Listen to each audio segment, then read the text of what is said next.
দাদা বলছি যে আপনাদের এই যে সমাজ এত যে র্যালি হলো, এত লোক সমাবেশ হচ্ছে, তো আপনাদের এই উদ্দেশ্যটা কি?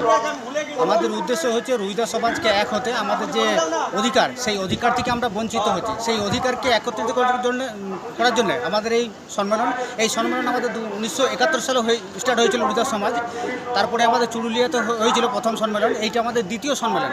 এই দ্বিতীয় সম্মেলনে আমরা সকলকে বার্তা দিতে চাইছি যে আমাদের যে রুইদাস সমাজ, যে আমাদের হক অধিকার আছে, সেই অধিকার থেকে আমরা কিন্তু অনেক কিছু বঞ্চিত হচ্ছি, সেই অধিকার আমরা পেতে চাই। এবং সেইখান থেকে আমাদের ডেপুটেশন আমরা দিয়েছি, আমাদের রুইদাস সমাজের যে পর্ষদ আছে সেই পর্ষদ আমাদের রুইদাস সমাজ থেকে আমরা চাইছি। এছাড়াও আরও বিভিন্ন রকম শিক্ষায় আমাদের অগ্রাধিকার চাই, এবং শিডিউল কাস্ট যে সার্টিফিকেট, সেই সার্টিফিকেট আমাদের অনেক কিছু জায়গায় আমাদের প্রবলেম হচ্ছে বিভিন্ন জায়গায়। সেই হক অধিকারের জন্য কিন্তু আমরা একত্রিত হতে চাইছি, সেই একত্রিত হওয়ার জন্যই আমাদের কিন্তু এই বার্তাগুলো আছে। আচ্ছা,